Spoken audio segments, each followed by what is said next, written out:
बेटा अब एक और इम्पोर्टेंट क्वेश्चन है, बहुत ही इम्पोर्टेंट क्वेश्चन है, ये भी पेपर बोर्ड परीक्षा में बहुत भयंकर आता है। ठीक है, तो इसे हमें जो है बहुत अच्छे से लर्न करना है। क्या है?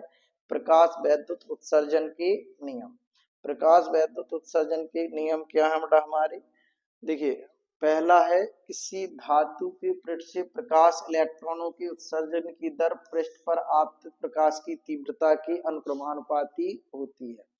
तो ये आप लोगों ने बेटा देखा होगा कि जब कोई धातु पृष्ठ पर प्रकाश गिरता है, जैसे सोलर पैनल पे जब गर्मी भयंकर पड़ती है तो उस समय लाइट सबसे ज्यादा बनती है। तो इसका मतलब है कि जो प्रकाश की चमक है अधिक है, मतलब तीव्रता अधिक उसकी, तो तीव्रता जैसी अधिक होगी वैसे ही करंट ज्यादा बनता है। इसका मतलब है कि करंट ज्यादा बनने का मतलब है इलेक्ट्रॉन ज्यादा उत्सर्जित हो रहे हैं, यानी कि आपतित प्रकाश की जो तीव्रता है उसके अनुक्रमानुपाती या समानुपाती होती है इलेक्ट्रॉनों के उत्सर्जन की दर की।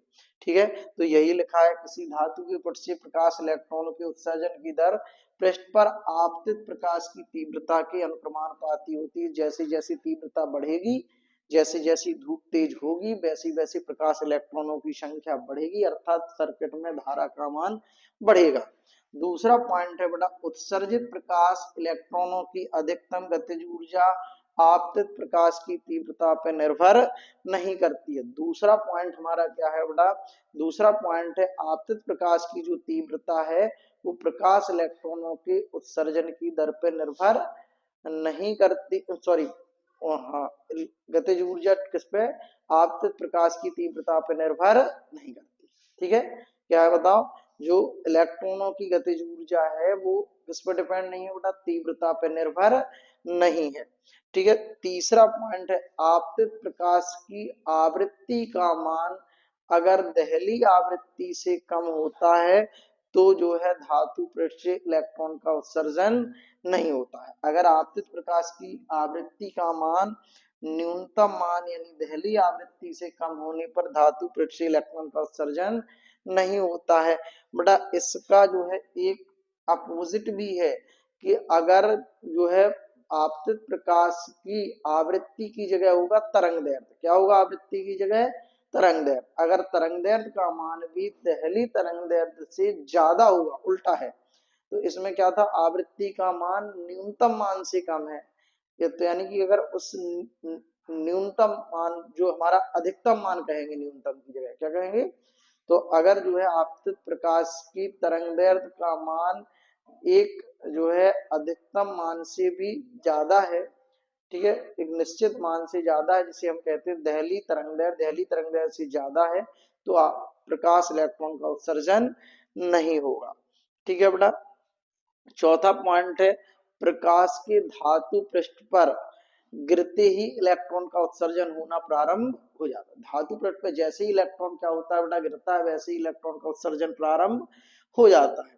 पांचवा पॉइंट है प्रकाश इलेक्ट्रॉन की गतिज ऊर्जा प्रकाश की आवृत्ति बढ़ने पर बढ़ती है। प्रकाश की जो क्या है बेटा? गतिज ऊर्जा है, प्रकाश की आवृत्ति बढ़ने पर बढ़ती है। आवृत्ति बढ़ेगी तो क्या होगी बेटा? ठीक है, उसकी गतिज ऊर्जा बढ़ेगी। जबकि इसमें एक और हम पॉइंट डाल सकते हैं, वो पॉइंट छठवां ये है, छठवां पॉइंट हम ये डाल सकते हैं कि अगर आवृत्ति बढ़ेगी, क्या होगी बेटा? आवृत्ति क्या होगी बेटा? बढ़ेगी। ठीक, आवृत्ति अगर क्या होती है बेटा? बढ़ती है। ठीक है, आवृत्ति के बढ़ने पर जो है बढ़ने पर